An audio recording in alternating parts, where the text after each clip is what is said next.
Hello, I'm Steve Mann. I'm here at MannLab with Cayden here, and this is in the background. I've got some of the artifacts from my childhood, some of the inventions from the 1960s and 1970s, early wearable computing, augmented reality inventions, and we're wearing our latest effort, which is the Blueberry brain sensing spectacles that sense the mind as well as the world around us. So you can see the feed in the upper left-hand corner is mine feed, and then right below it is Cayden's feed, and then at the bottom we have just a world sensing camera looking at us, and we have our slides here. So, I'm the CTO and co-founder of Blueberry X, and Cayden. Yeah, I'm Cayden Pierce. I've been doing research with Steve Mann for the last 2 years, working at MannLab. I'm now the BCI research lead at blueberryx.com.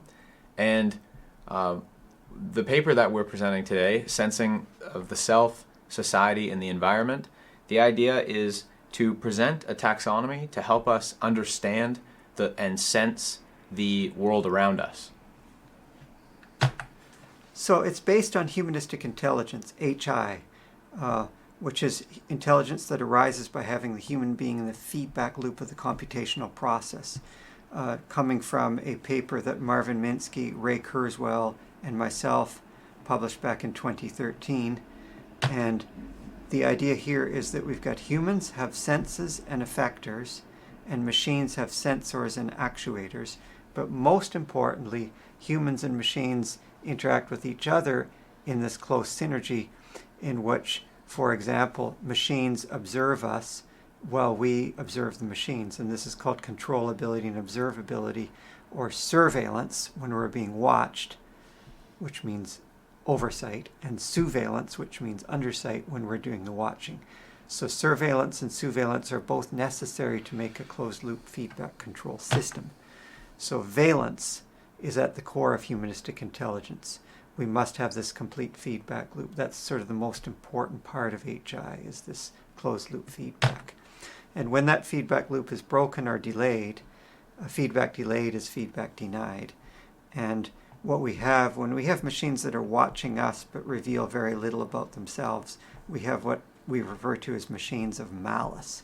These are machines that create a world that we really don't want to live in.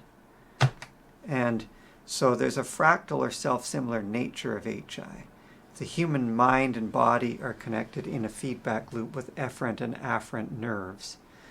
And likewise, the human, if we insert the human into this feedback loop with a machine, we have what we call the humachine, or the cyborg. And the humans have senses and the machine has sensors, and these together form this feedback loop where the sensors and senses are both in operation, surveillance and surveillance together. And this fractal nature continues because we can have multiple humachines in a smart city, for example. The city's a machine, and the humachine in the city forms a feedback loop with surveillance when we're being watched or sensed by the city, and surveillance when we and our wearable computer senses the city that we're in. And this notion of surveillance and surveillance is well known in the literature. Surveillance when we're being watched, and surveillance when we're watching. This fractal nature of HI continues or extends. Inside the mind, we have all these neural networks, and the many minds, not just one, because there's many of us here, and there's many selves, and there's selves and technology, selves and society, society and the city, and there's global cities. There's many people living in each city, and there's many cities throughout the world, so we can kind of see this extended fractal nature of humanistic intelligence. We see it here in what we call the Vironment, which is the physical scale.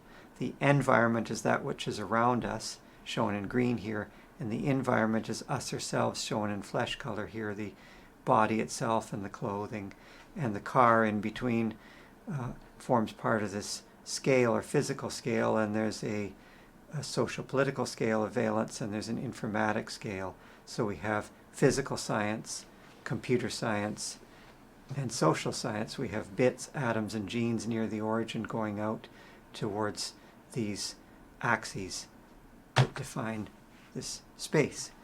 And so let me give you an analogy, a simple analogy, clothing.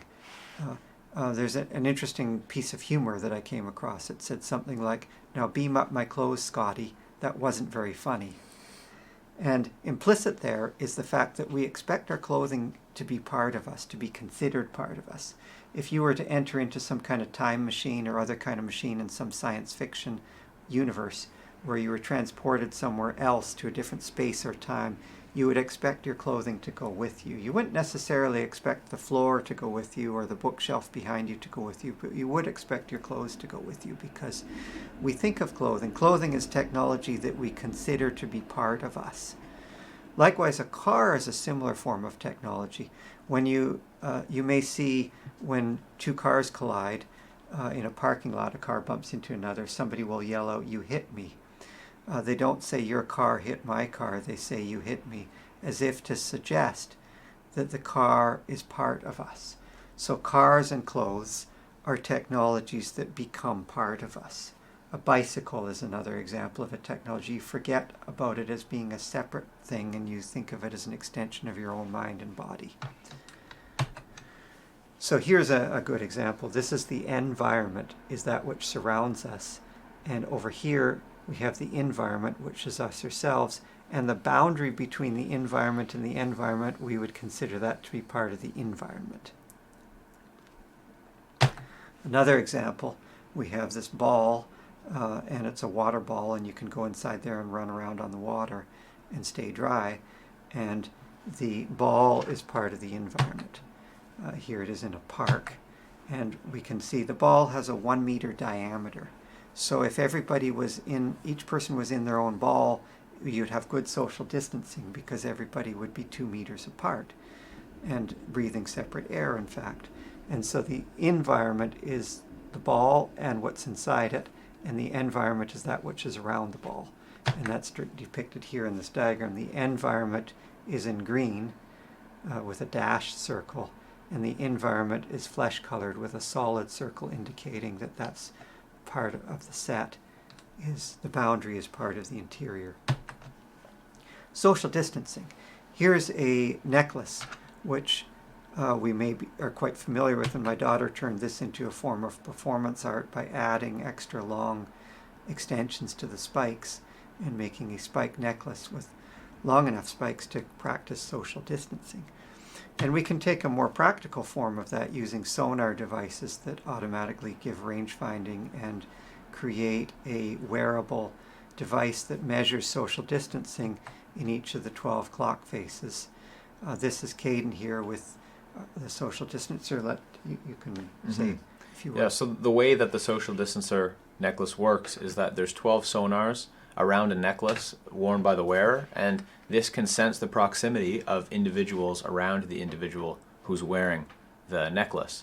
And as you can see here, the wearer also has on an iTap, which has a natural user interface head-up display, which is depicting the proximity of individuals around them. So when we're speaking about boundaries between the self and society, it raises questions because the presence of another individual has an effect on your internal state, as well as your presence has an effect on the state of others around you. And so there were multiple technologies that we created with this type of thinking in mind, where we're questioning the boundaries between the self and society and the environment. So we created multiple technologies to help us better understand the world around us and to help us better sense the world around us. So some of those were on the individual scale. There was an iTap that can read vital signs and display them live on a head-up display.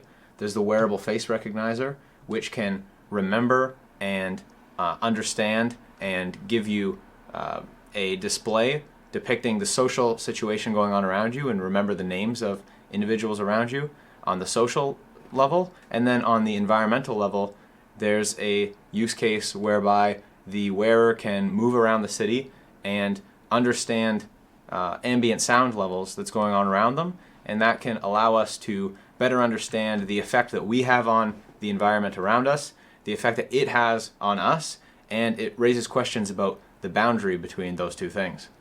And so here we have the wearable computer display output. It gives us self and technology, our own vital signs, our own brain, our own physical and mental state. And it gives us self and society. It does social distancing of what's around us. It does wearable face recognition and so on, and social contact tracing. And it does self and the environment. For example, it tries to estimate how much pollution you've been exposed to. And so it forms a natural user interface. And this natural user interface gives us a way of understanding the world around us. In conclusion, we have self and technology, self and society, self and the environment, this sort of ontology or taxonomy or nested set. And we have direct user interfaces and natural user interfaces. And even these new eyeglasses that we're wearing now can do social contact tracing. So they measure our brain, our mental state, they measure what's inside the mind, and they measure what's happening around us through vision and understanding the relationship between what's in our environment and how we are affected by it. In other words, we can figure out what's causing us stress, or what's causing us depression, or what's causing us to be in a state of flow. There's a little display in here that goes green when you're in flow, and it turns blue when you're dragging or hypoxic, and it turns red when you're rushing. And so we can understand our own mental state, and we can understand how that's related to what's happening around us. So it's very important here to think about the relationship between ourselves and the society around us and the world around us, as Thank well you. as the environment. Thank you.